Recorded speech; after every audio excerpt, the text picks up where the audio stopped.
Umamin ka nga sa akin, Brianna. Bakit ang daming pera ng wallet mo? Hindi ko po alam, Your Honor.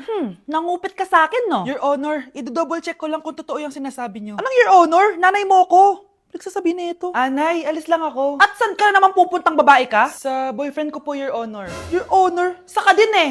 Bawal na umalis, gabi na. Gusto ko siya makita. Gusto ko makita sa mata niya na nasabihin niya sa akin, mahal niya ako. Gusto mo ito makita mo? Joke lang, Your Honor. Anak, nakausap ko yung teacher mo kanina at sabi niya, hindi ka daw pumasok ng school? Di po totoo, Your Honor. Your Honor, Your Honor. Pati ikaw? Nag-aral. Ako kanina, baka di niya lang ako nakita kasi nasa farm ako. Ha? Anong farm pinagsasabi mo? Anak, ba't dila ka ng dila? Butiki ka ba? Nay, sorry. Uso kasi ito, Nay. Ay na naman tayo sa mga uso-uso. Hindi kayo napapagod, no? Tigilan nyo yan. Mga anak, kaya na tayo. Yes, Your Honor. Nandito na kami, Your Honor. Tama na ka, Your Honor nyo! Your Honor, kain na tayo. Tama na! Your Tumigil na Honor. kayo! Your Honor! Ang isang 50% po ay mapupunta sa isa niyang anak. Ano? Baka yan yung isa naming anak na nawala? Oo, sa amin na lang yan. Ako! Ako ang isa pang anak ni Ramon. Akala ko ba nawawala yung isang anak ni Ramon? Attorney naman, huwag ka maniwala dyan. May sakit kasi sa utak yan. Wala akong sakit, attorney. Maniwala ka, please. Kailangan ko pa ng sapat na ebidensya para maniwala ako sa'yo.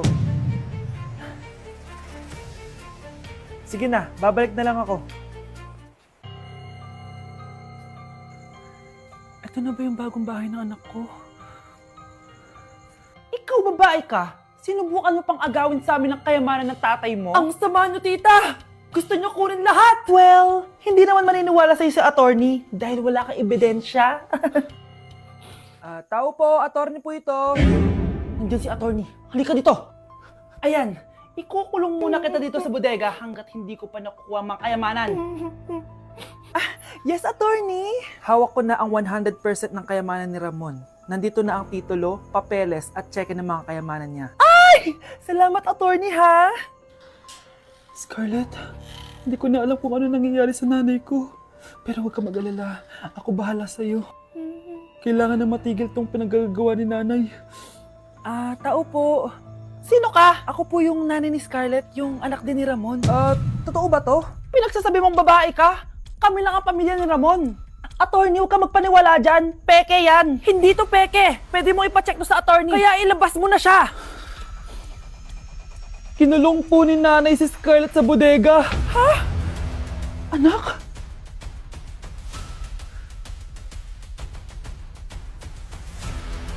Nay, kasama ko po yung crush ko. Hello po, tita. Saktong-sakto, nagluto ako ng masarap na pagkain. Talaga po, Nay. Halika kayo dito, kumain muna kayo. Sige po, tita. Oh, ito, masarap yan. Ako nagluto niyan. Mapapadami na lang po kain ko nito, Nay. Ang sarap nga po, tita. Di ba, Vic?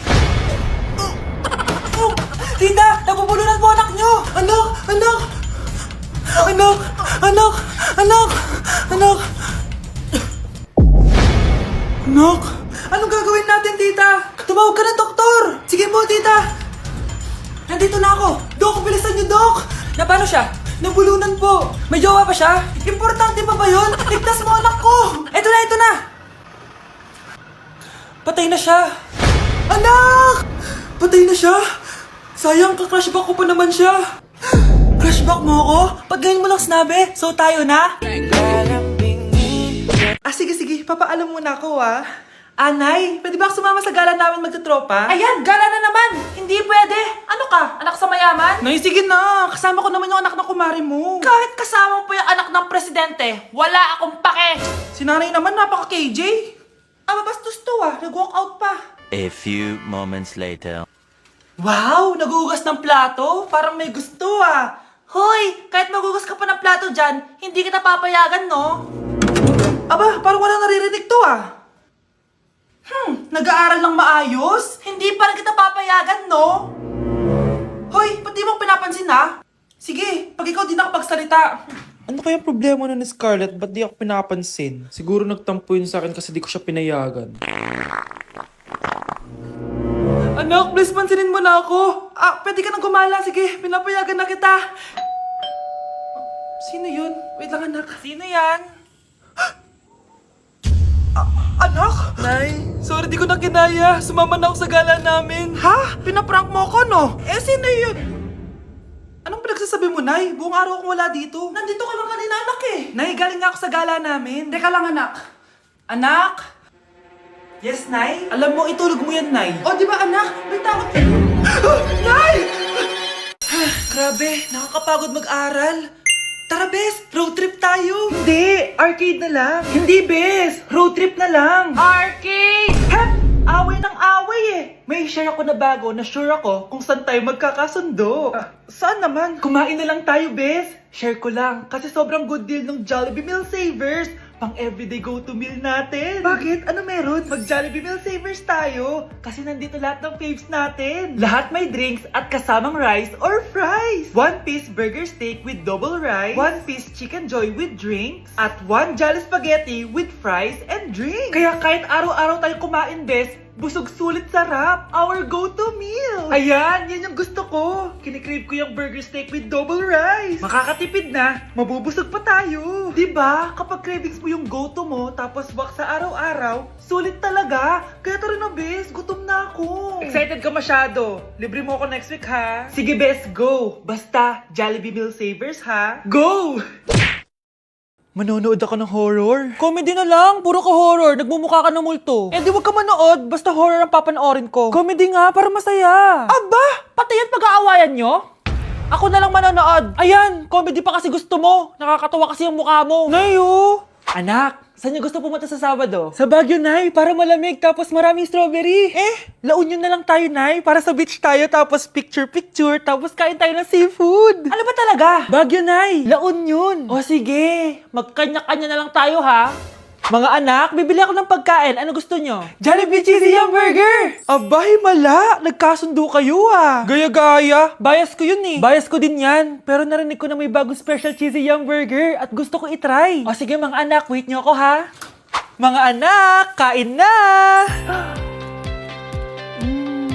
Sarap pa rin itong original Cheesy Yum Burger for me. Ang beefy lang hap sarap patty with cheese and classic yum sauce ng Jollibee. Bias talaga!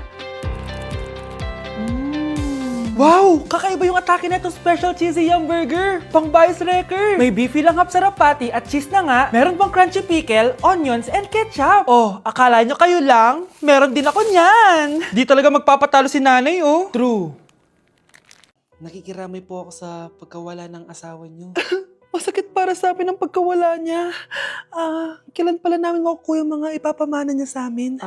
Ipaprocess pa po namin yun, ma'am. I-update na lang po namin kayo. Sige po, attorney. Sakit ng pagkawala niya. Nay, tignan mo, oh. May medal ako. Oh, ano namang paki ko dyan? Di ka ba proud sa akin? Hindi. At wala akong paki sa'yo. Iniwan ka na ng tatay mo, di ba? Kaya pwede ka nang umalis dito. Bakit ka ba ganyan sa akin, Nay? Huwag mo nga akong matawag-tawag na nanay dyan. Kadiri! Hindi kita anak. Ang nanay mo, wala na. Malandi kasi. Nay, gutom na ako. Ay, gutom na baby ko. Wait lang, mag-order ako ng steak for you, ha? Yay! Steak, my favorite! Ampun lang pala ako. Nasaan na yung totoo ko, nanay?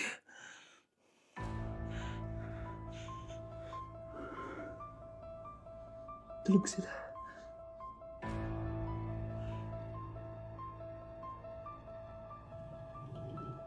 Nasaan na yun? Ito ba si nanay? Sino ba ito tumatawag na to? Muntik na yun. Attorney? Hello, ma'am. May update na po sa ipapamana ng namatay niyo pong asawa. Sige. Punta ka dito sa bahay. Sa wakas, ito na yung araw na pinakahihintay ko. Hoy, ikaw! Pag dumating dito si attorney, magtago ka. Hindi niya pwedeng malaman na may isa pang anak ang asawa ko. Sige po. Ma'am, nakuha na po namin yung last will and testament ng asawa niyo. Ang nakasulat po dito ay, ang 50% ng kayamanan niya ay mapupunta po sa inyo. Mali ata yan, attorney. Dapat 100% ang mapupuntang kayamanan niya sa amin. Kami lang ang pamilya niya eh. Bali ma'am, ang nakasulat po kasi dito ay ang isang 50% po ay mapupunta sa isa niyang anak. Ano? Baka yan yung isa naming anak na nawala. Oo, sa amin na lang yan. Ako ang isa pang anak ni Ramon. Nay, aamin na ako sa crush ko. Go anak, sana magka-jowa ka na agad. Hello? May aaminin ako sa'yo. Crush kita. Crush mo ko? Yak, kadiri ka. Di kita gusto. Nay, na-reject ako. Sakit. Ganyan talaga anak. Hanap ko na lang ng iba. Marami pa dyan. A few moments later. Ang gwapo mo naman. Single ka ba?